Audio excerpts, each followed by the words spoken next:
take these broken wings and learn to fly. All your life, you were only waiting for this moment to arise.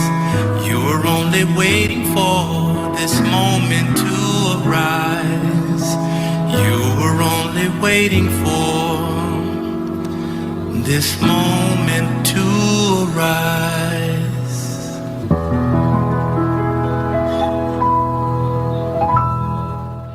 This is Congressman Alan Lowenthal, Hobart, class of 1962.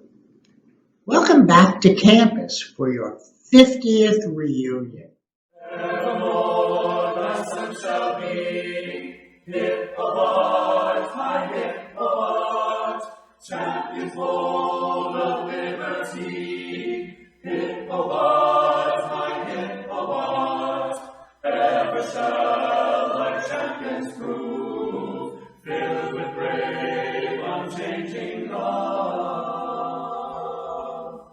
Lifting souls to heights above, hip Hobart, my hip Hobart, the lake is silver morning bright, with gleams of blue and clear. When the sunshine floods the hillside, shedding glory far and near. Glad are we that we are with thee, alma mater evergreen. Raise the orange and purple high, let us shake and never shout the triumph to the sky. Hip Hobart forever, still to be, we sing in heartfelt loyalty. For all the days that we shall live, we pledge our love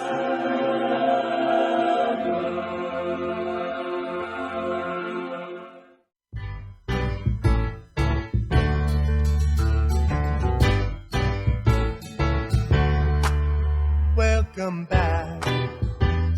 Your dreams were your ticket out. Welcome back to that same old place that you laughed about. Hi, I'm Joyce Jacobson, president of Hobart and William Smith Colleges. Welcome back to the classes of 1970, 1971, and 1972 for your 50th reunions, and also for the 200th anniversary of our founding of Hobart College in 1822. For 18 years, Mary and I were honored to be a part of the Hobart and William Smith Colleges community, living in the President's House and getting to know so many of you. And we're looking forward to returning to Geneva for the 50th reunion celebrations for the classes of 1970, 71, and 72. And what a special occasion to celebrate the 200th founding of Hobart College. Hello, I'm Michael Curry of the class of 1975. It's a real joy to welcome you back to campus for this your 50th reunion, and on the occasion and in the midst of the celebration of the 200th anniversary of the founding of Hobart College by Bishop John Henry Hobart. As the alma mater says, hip Hobart. This is Rodney Frelinghuysen from the class of 1969. I was the Student Association president when you arrived. What momentous times we experienced on campus and around the nation at that time. Happy 50th reunion. Hi, I'm Christopher McDonald, class of 77. Welcome back to Hobart's 200th birthday. Yeah! You know, the real winner today is the city of Geneva. Every time I come back here, it gets harder and harder to lead. I bet you put something in the water, huh? Hello, this is Ali Marpet of the Tampa Bay Buccaneers. I was very fortunate to play in the Super Bowl last year and the Pro Bowl this year, but it all started at Boswell Field Congratulations on your 50th reunion at the Hobart College and the William Smith College. Congrats. Happy 50th reunion and happy 200th anniversary, Hobart and William Smith College. And hi to my mom, Penny Legler Strong. Hope you're behaving.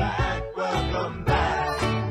Welcome back. Welcome back. Welcome back. You're listening to WEOS FM 89.7 in Geneva, New York.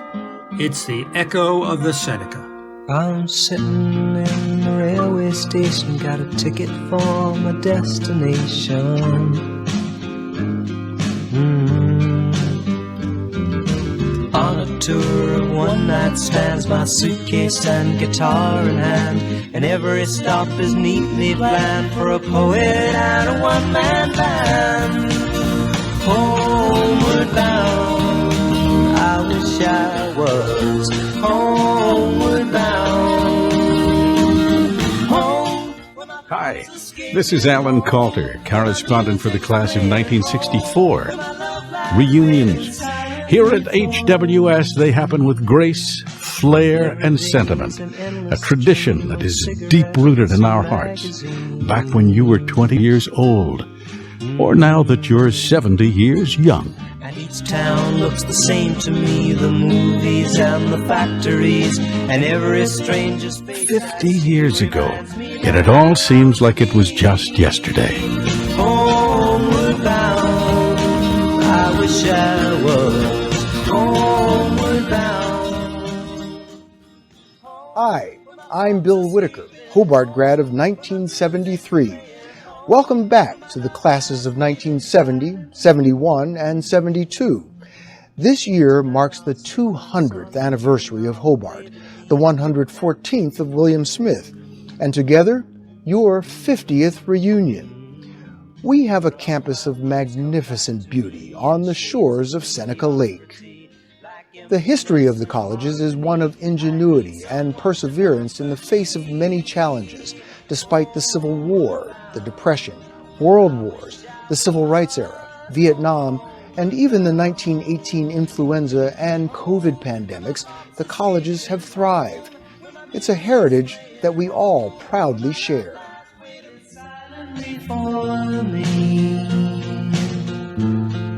Silently for me.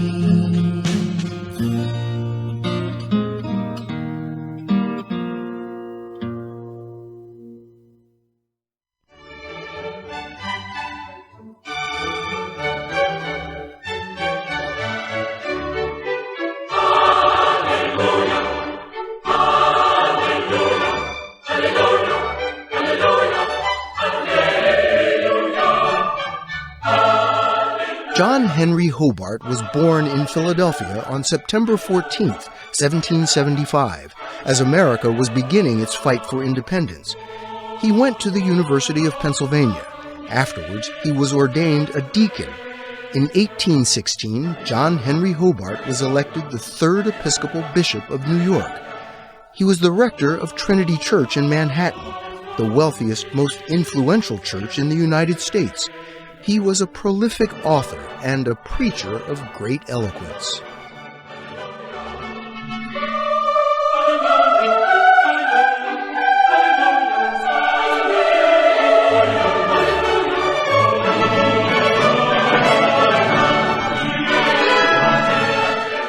Hobart regularly traveled throughout New York State by way of stagecoach to visit various parishes. He became convinced that an institution of higher education was needed in the West. He selected the small, bustling village of Geneva on Lake Seneca for his new outpost of learning. Geneva was located on the traditional land of the Seneca Nation. Legend has it that the echo of the Seneca can still be heard through the shadowy mist above the lake. Standing by the shore at dawn, Hobart chose his site. He struck his walking stick on the ground and spoke to those gathered around him.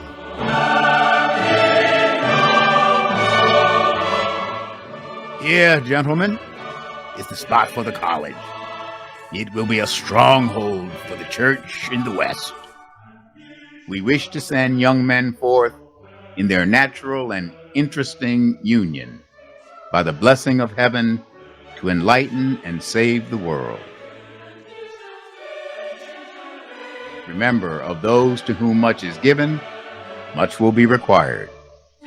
Where is the Christian who has found in the Bible the words of truth and consolation, who is not animated with the desire to open to all men this divine fountain of life? Behold, the first rays of the sun rising over this beautiful lake. Oh, how pleasant it is! How cheering is the sun, a sun of righteousness, in whose light we shall see light. And so Geneva College was founded here in 1822.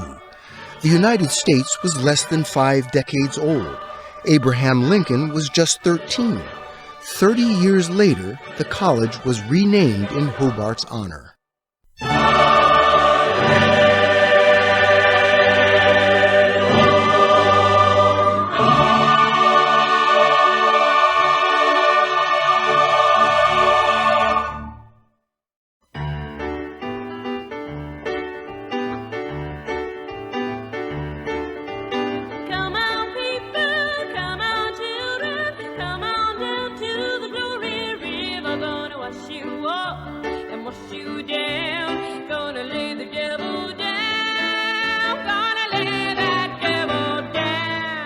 The stained glass window in the Blackwell Reading Room is an iconic tribute to Bishop Hobart, George Washington, Benjamin Franklin, William Shakespeare, William Prescott, Washington Irving, and Henry Longfellow.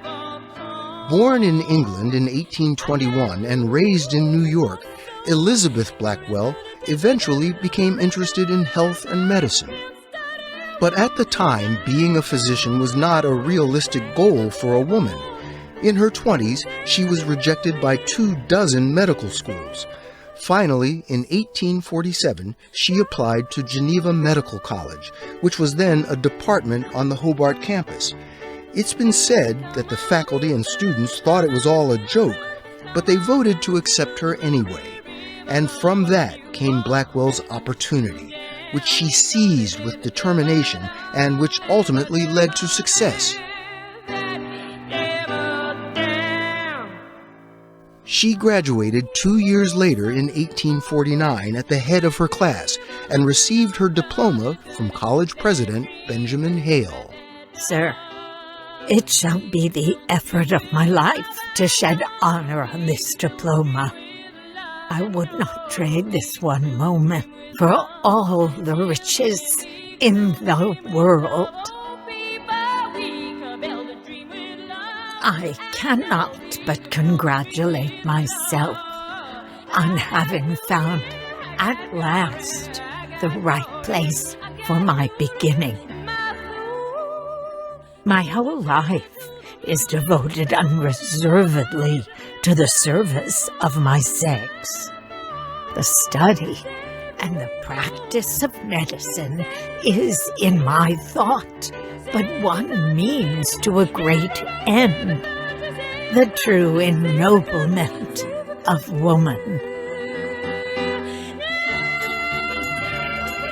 The idea of winning a doctor's degree gradually assumed the aspect of a great moral struggle, and the fight possessed an immense attraction for me. The colleges created an award in Blackwell's honor in 1958. It has been given to many notable women, including Ruth Bader Ginsburg, Sandra Day O'Connor, Eunice Kennedy Shriver, Billie Jean King, Margaret Mead, Madeleine Albright.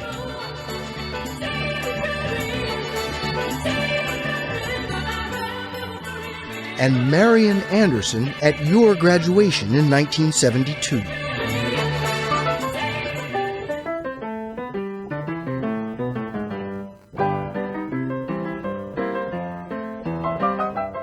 William Smith was born in 1818 in Canterbury, England, during the reign of King George III.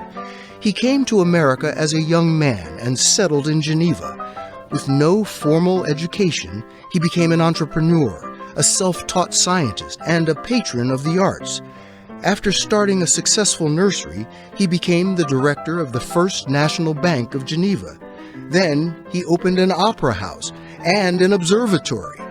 He was a well-read man of diverse interests, including astronomy, birdwatching, and even communicating with the dead. His intellectual fervor made him welcome among the forward thinkers of his day. He was friends with many who were active for women's suffrage, including Elizabeth Smith Miller and Susan B. Anthony in nearby Seneca Falls. They encouraged him to become part of their movement, and in 1908, when he was 90, he donated the money to establish the William Smith School for Women, adjacent to Hobart, and enrolled its first class of 18 students to establish what he called an abundant life.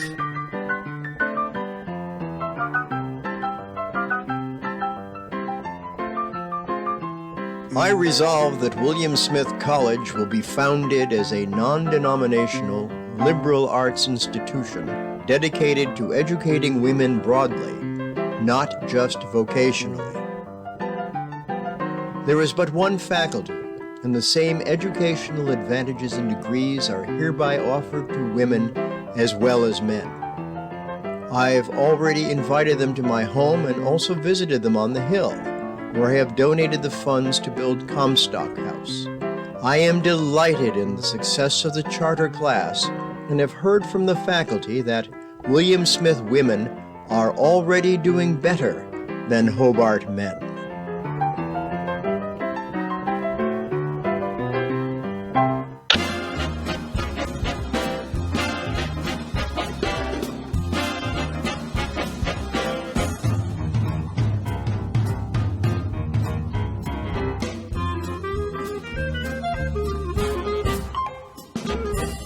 Hi, this is Bill Haywood.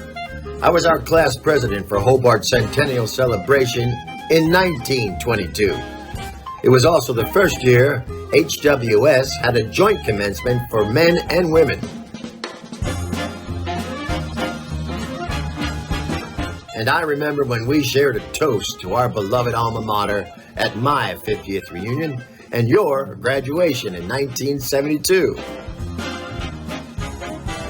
I was the editor of the New York Herald Tribune, where I covered the stories of the day, the Roaring Twenties, the crash of 29, the Hindenburg, Pearl Harbor, D-Day, the atom bomb, JFK's assassination, Sputnik, Man on the Moon, and all of you baby boomers. After more than 40 years, finally breaking away from the newspaper business was tough. But I retired to paint and to revel in the glories of nature, and to test whether I would have been happier had I followed in the footsteps of Michelangelo rather than Joe Pulitzer. I was also my class correspondent for 55 years. Oh, the stories I wrote about them in the survey. We all had a hell of a time at HWS. So should it be for the next 200 years.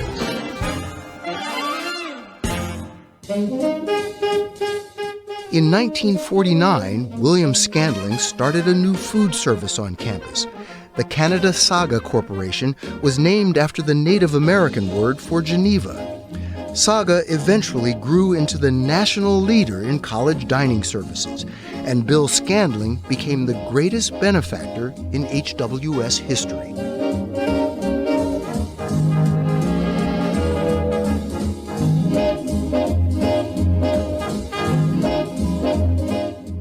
Located above the door to St. John's Chapel is a small sundial with this Latin phrase. It means the moments pass away and are charged to us. It's ancient advice to use one's time wisely. John Whitty did just that. Starting in 1950, he was Hobart's Director of Admissions for almost 40 years. By the time we arrived on campus in the 60s, John had chosen 7 out of every 10 students who had ever attended Hobart. He started thousands of graduates on their way to a life of consequence.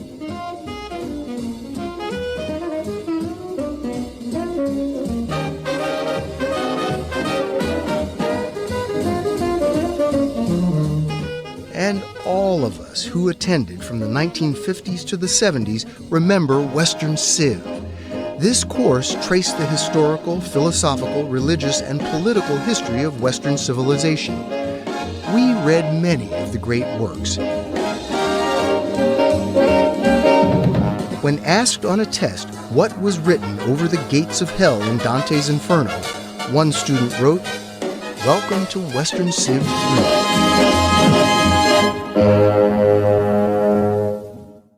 There are places I remember all my life, though some have changed, some forever, not for better. Some have gone, and some remain. All these places had their moments with lovers and friends. I still can recall. Some are dead and some are living. In my life, I've loved them all. One of my favorite memories of Hobart and William Smith was playing Frisbee on the quad with friends. I remember spring weekends, parties, fraternity parties, spring weekends. I remember watching everybody walk down to Sigma Chi for the rites of spring. The thing I remember most was the help that the colleges gave me in getting through my 4 years, the intellectual interplay that I had with 2 great professors, Joe DeGangi and Pat McGuire.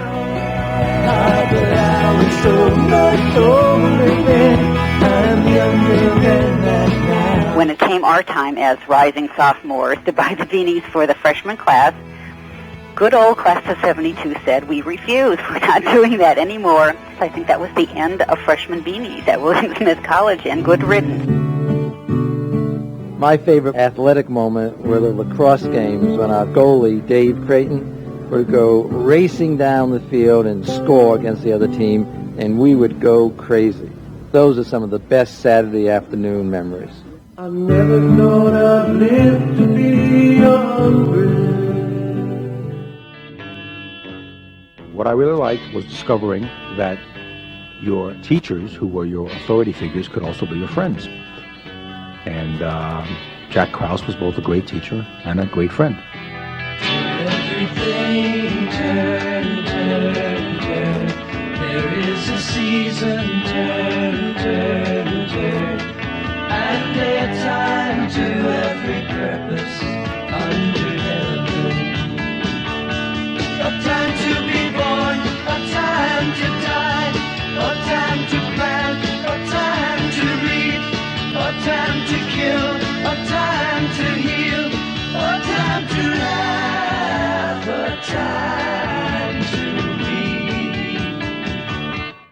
read. Some of my favorite memories about Hobart and William Smith were created on the quad. What a great place to be. I loved it then, and I always will. I remember afternoon tea at Comstock, sneaking out after curfew, and sunbathing on the Houghton House roof with my roommates. First year, I was overwhelmed with concepts I'd never heard before and ways of thinking that I hadn't done before. Many professors encouraged me to think beyond the expectations I had for myself. They pushed me to believe that I was capable of more than I thought I was, and that changed the trajectory of my life. Things I remember most is friends and acquaintances from the college days. My wife, Alyssa, William Smith grad. I remember Friday nights at Pandora's Box. Some of my best memories at Hobart were the Chuck Berry concert at Bristol Gymnasium, the 1972 Hobart lacrosse team in winning the championship, the North-South game on Bristol Field, and serving as a disc jockey on WEOS, Rockin' Robin. To everything turn, turn, turn. There is a the season turn, turn, turn, and a time to every purpose under heaven. A time to gain, a time to lose, a time to rend, a time to sow, a time for love, a time for hate, a time for peace. I swear it's not too late.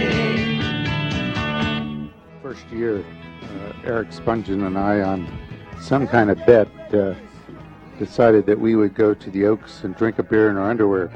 I can remember us all running down to the Oaks, surrounded by a crowd of people. Dutch Venuti told us we had to leave immediately. Got my chips cashed in, keep trucking like the doodah man together. More or less in line, just keep trucking on.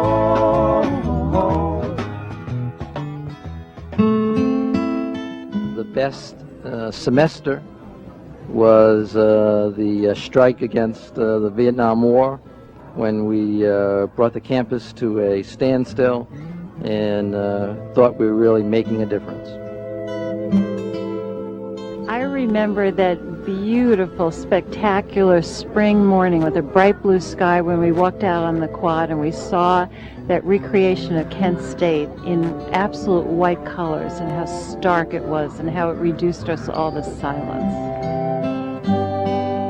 My most exciting memory was actually going to Washington for the March on Washington with 6 guys who all had to call their parents and tell them we were going, we were taking our cars, and if you took our licenses away, we didn't give a damn. There's a lady all the glitters is gold, and she's buying a stairway to heaven.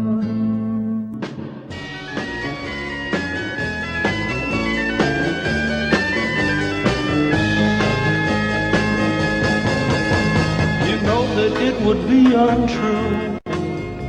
You know that I would be a liar if I was to say to you, girl, we couldn't get much higher. Come on, baby, light my fire. Come on, baby, light my fire. Try to set the night on fire.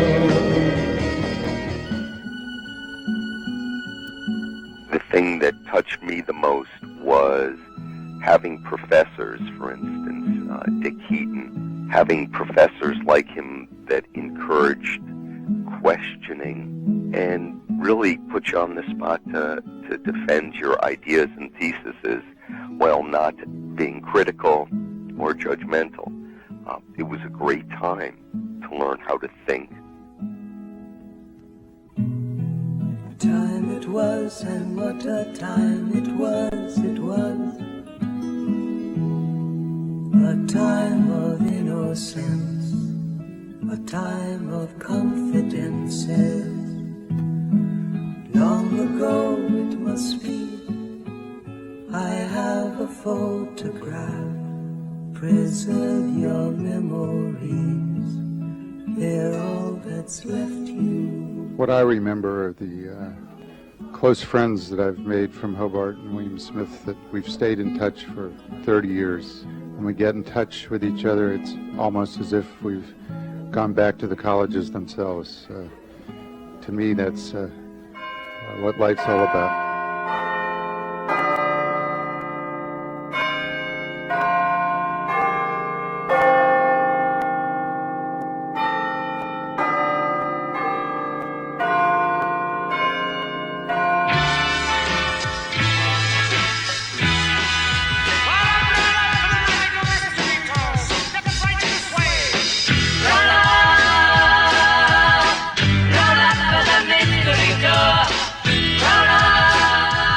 I run to seek new policies to end the bloodshed in Vietnam and in our cities. I run for the presidency because it is now unmistakably clear that we can change these disastrous, divisive policies only by changing the men who are now making them. have concluded that I should not permit the presidency to become involved in the partisan divisions that are developing in this political year. Accordingly, I shall not seek and I will not accept the nomination of my party for another term as your president. I've been smiling lately, thinking about the good things to come. And I believe it could be something good has begun. These trains sounding louder. Ride on the peace train. Black men and white men, Jews and Gentiles, Protestants and Catholics will be able to join hands and sing in the words of the old Negro spiritual. Free at last, free at last.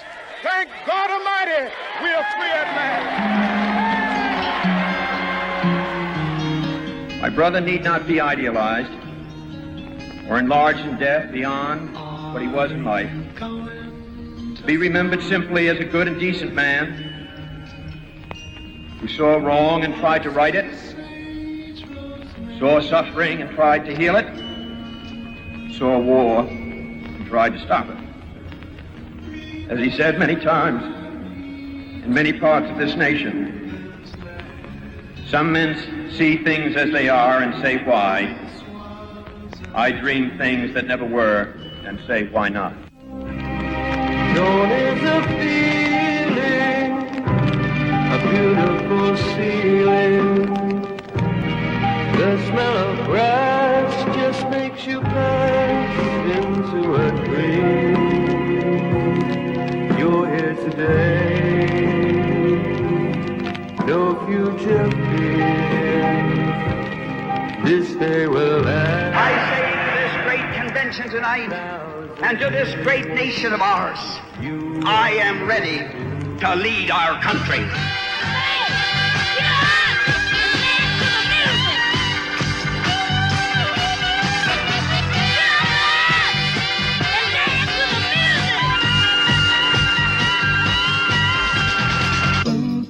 The first priority foreign policy objective of our next administration will be bring an honorable end to the war in Vietnam.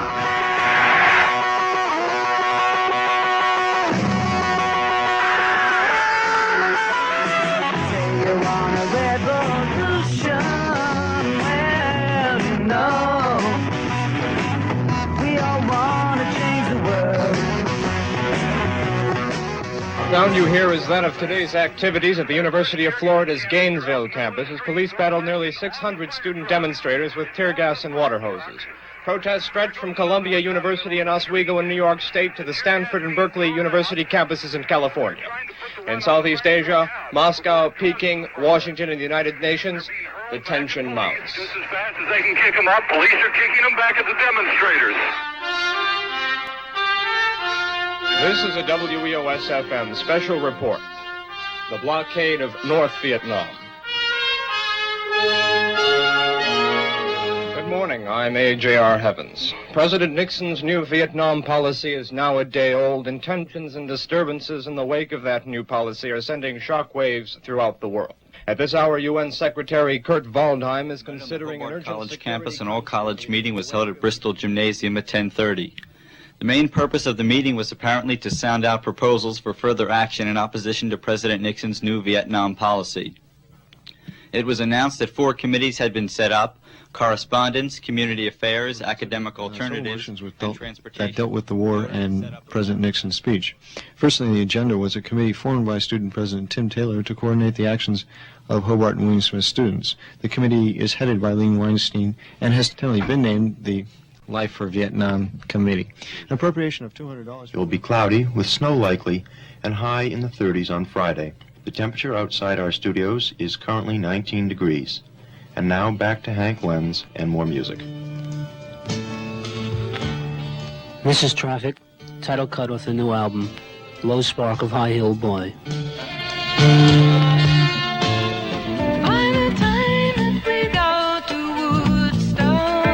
We were 500,000 strong, and everywhere you looked, there was a song and a celebration.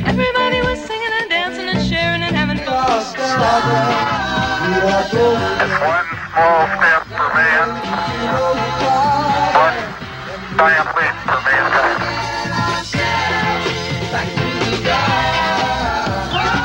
What's happening on the street? Got a revolution. Hey, I'm dancing down the street. Got a revolution. Hey, little baby, all the people love me.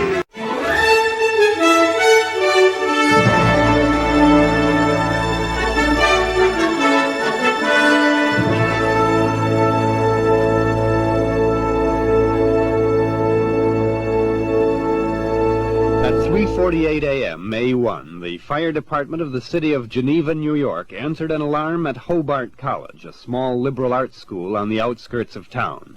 Someone had thrown gasoline bottle firebombs into the basement ROTC office in a dormitory building. No one was hurt and damage was moderate.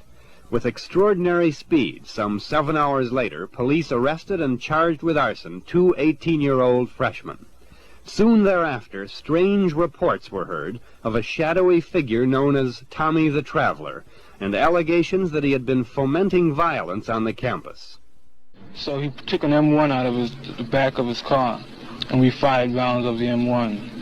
And as we were driving back to the dorm, he told me that whenever I or any of the other black students on this campus were going to take over a building, he could supply rifles or dynamite for us to ward off the police and other people who might try to get us out of the building. Last winter, before the occupation of ROTC, he brought bombs to my room. One bomb twice. You know, homemade bomb with a fuse out of it, and wanted to know if I wanted to use it on the ROTC building. This is Tommy the Traveler, otherwise known as Thomas Tangye, 26 years old. Not a radical member of the SDS, as he told many students, but an employee of the Sheriff's Office of Ontario County, New York, with orders to work as an undercover agent at Hobart College. These 4 students were arrested for rioting and obstructing police officers in their duty at a police raid for marijuana and hashish at the college. Because of the riot, no narcotics arrests were made, but the true identity of Tommy the Traveler became known.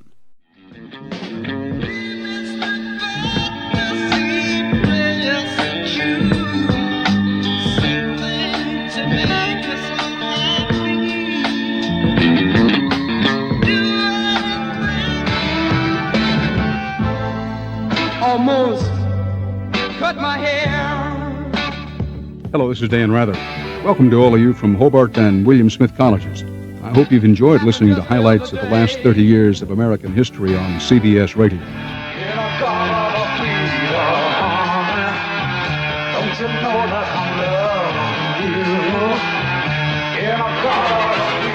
Here's what's going on the campus this weekend. On Friday and Saturday nights, Little Theater presents Mother Courage in Cox Auditorium at 8:15 in the evening.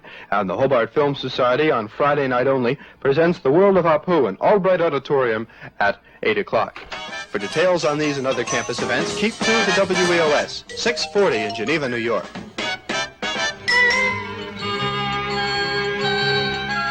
The WEOS-FM Spring Program Guide is now available with 40 pages of full details on all spring programs and a complete schedule free at stores throughout Geneva and at the Hobart Campus Bookstore. Get one today to find out about the music, news service, and tape programs that only WEOS-FM 89.7 offers in the Finger Lakes region.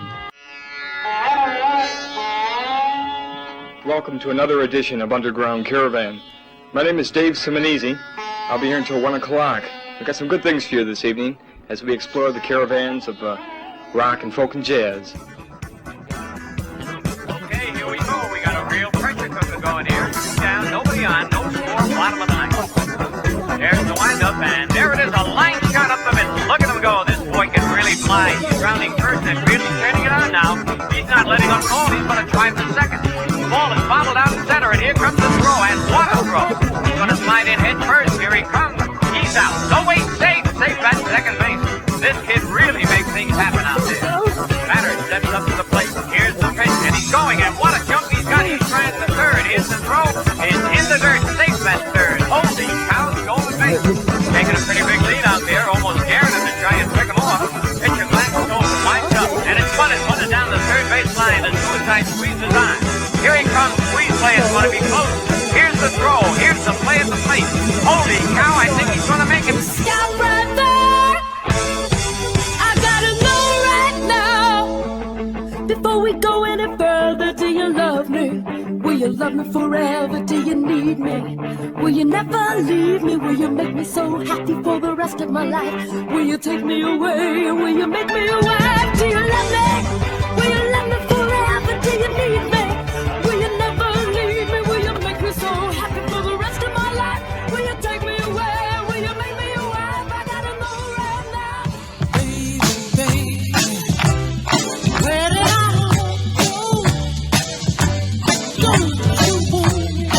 From 1947 to 1986, the Twin Oaks offered a chance to get away from the pressure of classes and tests amid memorabilia of the past. Autographed footballs, ancient lacrosse sticks, and yellowed photos of HWS. Time spent at the Oaks is one of our best shared experiences. This is Brent Cooley, class of 74, and a semi-townie. Behind the bar at Twin Oaks, there's Dutch Venuti, a tall man with a shock of black hair and glasses, and a great listener. Dutch Venuti's son Joe remembers that the thing that made the Oaks, were the characters you would find there, truly from every walk of life, and we all got along. The regulars knew they were in a fun environment and could count on Dutch giving them shit. He would love to tease.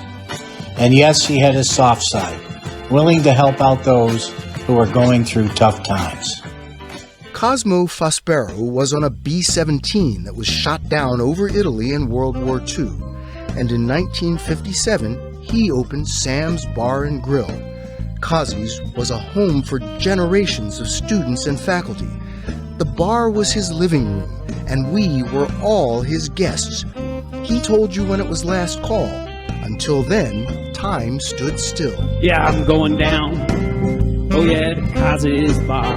I'm gonna listen to him play some guitar. I'm gonna grab my beer right out of the fridge. Get me some free peanuts and a hard-boiled egg. Gonna put a few coins into the jukebox. Listen to Brubeck and Coltrane with Cox. Life is good. Life it rocks down at Cosby's bar. Here we are, out of cigarettes, holding hands and yearning. See how lady gets to sleepy people by dawn's early light. Too much in love to say goodnight. Here we are, in a cozy chair, munching on a wishbone from the frigid air. Two sleepy people with nothing to do, too much in love to say adieu. This is Chris Blank here at Pandora's Box, about 20 after 11 on Friday evening. Getting rather hot down here, and smoky, and filled with people. And beer. Mimi Ross resplendent in a paisley shirt. Wait till I find it. Steve Bromberg's knees hanging out of his shorts. Buffalo Springfield did this next song. There's something happening here. Well, what it is ain't exactly clear. There's a man with a gun over there. He's telling me I got to beware. Well, I think it's time we stop. Children, what's that sound? Everybody look at what's going down.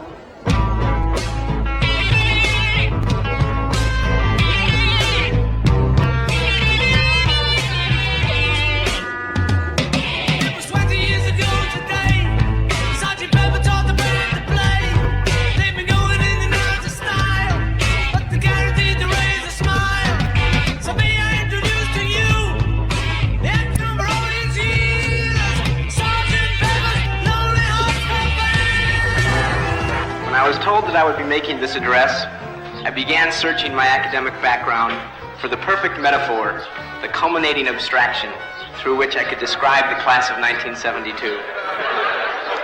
I could find none. It was faced with this problem that I found myself the other morning at 5 a.m., sitting on the steps of Medbury Hall, watching the sunrise. I sat there, dejected, thinking that for God's sake, after 4 years of everything from St. Augustine to Buddha, Jimi Hendrix to William Blake, Abbie Hoffman to Tommy the Traveler, I should be able to come up with something. It was at that precise moment that I received a sign from the heavens. A blackbird flying overhead dropped his metabolic bomb, which splattered near my right foot. I instantly recognized a learning experience.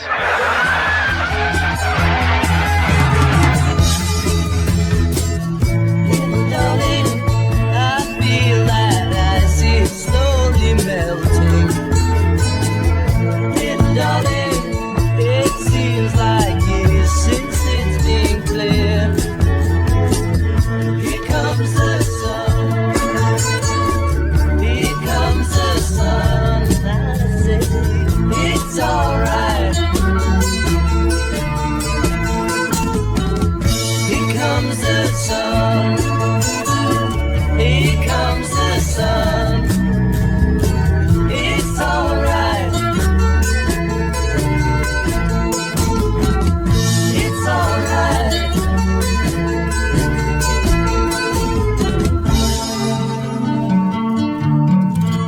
Abigail Mosey, I heard you were gone. You were funny, dedicated, and kind. You'd be pleased I'm still minding my P's and Q's. Bingo bango, you've been on my mind. Bingo bango, you've been on my mind. 50 years of our memories, all our professors, Bob Columbus, Joe DeGangi, Pat McGuire, Dick Heaton, Bob Huff. Did you say I got a lot to learn? Well, don't think I'm trying not to learn, since this is the perfect spot to learn. Teach me tonight. Started with the ABC of it, right down to the XYZ of it. Help me solve the mystery of it. Teach me tonight. You just call out my name, and you know wherever I am, I'll come running, yeah, to see you again.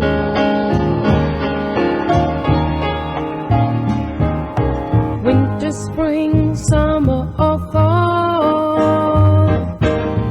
all you have to do is call,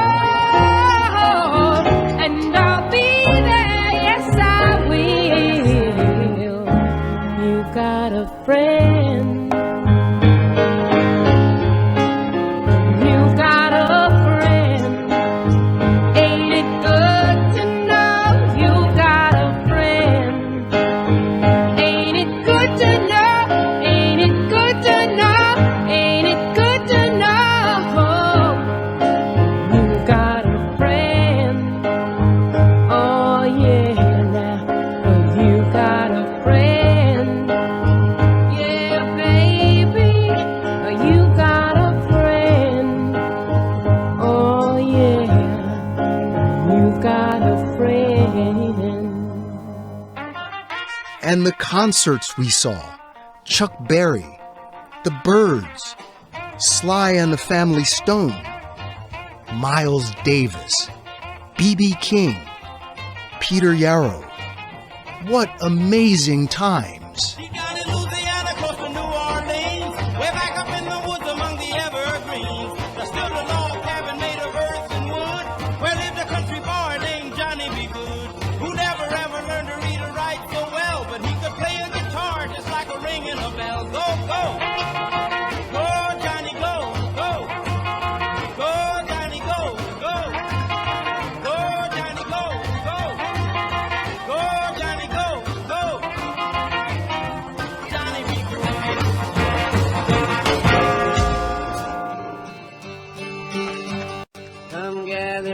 people wherever you roam, and admit that the waters around you have grown, and accept it that soon you'll be drenched to the bone.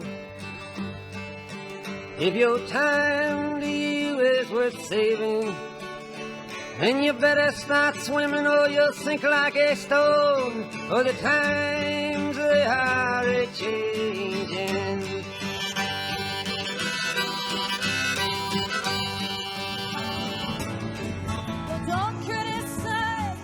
Hobart and William Smith's story reflects America's history, and the colleges have a bright future.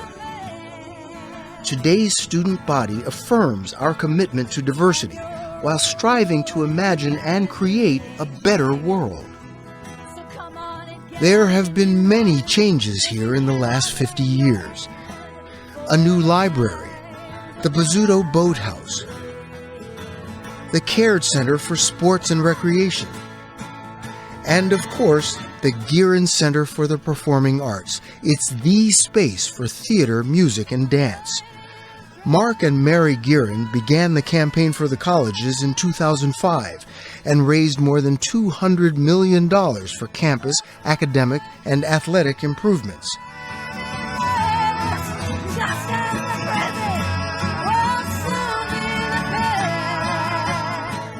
The class of 1872 had its 50th reunion at Hobart's centennial celebration, and the class of 1922 had its 50th at the 1972 graduation. And now we have your 50th at Hobart's 200th birthday. It's a circle of time that connects all of us here at HWS.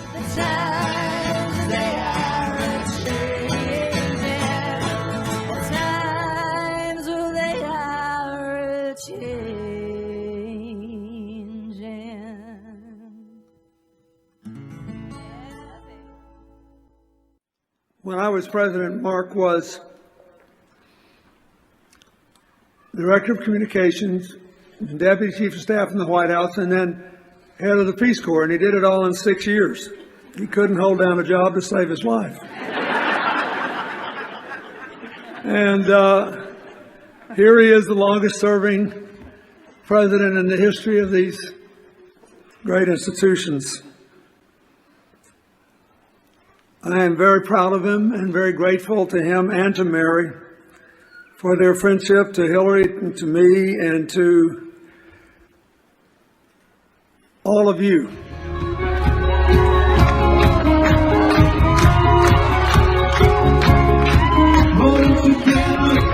Just keep your eyes on me. I said you're going mad. She said, shut up and dance with me. This woman is my destiny. She said, shut up and dance. Don't you tell her that. Just keep your eyes on me. I said you're going mad. She said, shut up and dance with me. This woman is my destiny. She said, shut up and dance with me.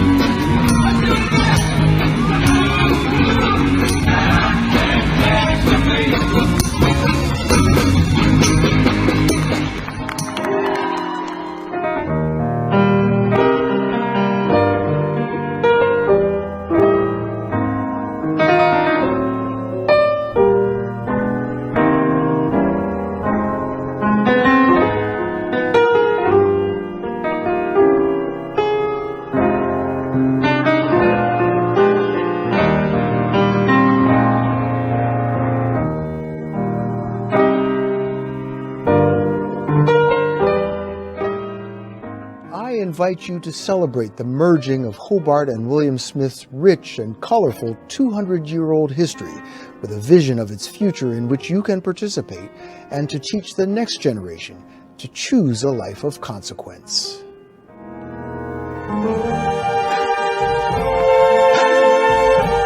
I see trees of green, red roses too. I see them bloom for me and you. And I think to myself, what a wonderful world.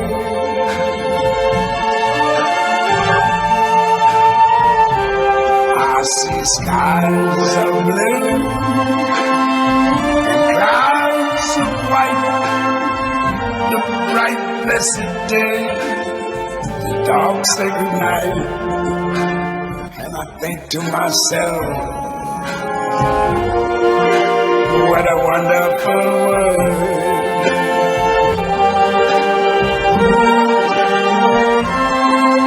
The colors of the rainbow, so pretty in the sky, are also on the faces of people going by. I see friends shaking hands, saying how do you do. They're really saying I love you. I hear babies cry, I watch them grow. They'll learn much more than I never knew. And I think to myself, what a wonderful world. Yes, I think to myself, what a wonderful world.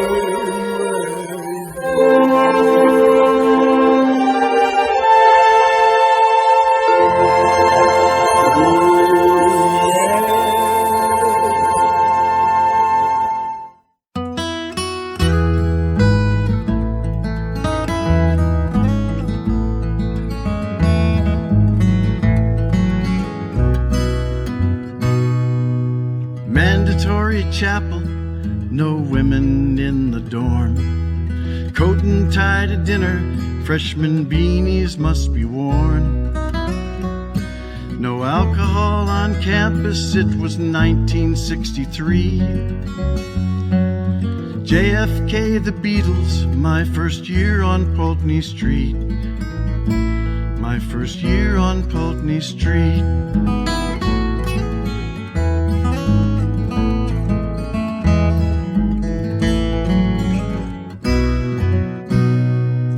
Birkenstocks and ponytails, pot smoke in the air. Co-ed dorms, no uniforms, braless women everywhere.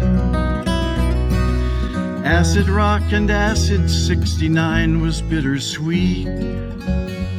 Vietnam, Richard Nixon, things had changed on Pulteney Street. Things had changed on Pulteney Street. Life is full of change, you can count on that, but the ones worth any keeping, which fit inside your hat. Since we're the sum of all our choices, it's wise to taste before we drink. And the gift that we were given here is how, not what to think. Learning how to think, that's the heart of it for me. Through change and second chances, it's what a school should be. It's true we've learned much more since then, learning's always incomplete. And for my part, glad I got a start here on Pulteney Street. Right here on Pulteney Street.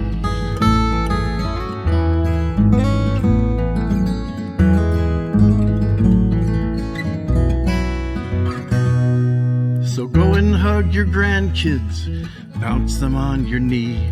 They'll love Dutch Venuti's ferret, the torrid tale of Tommy the Tea.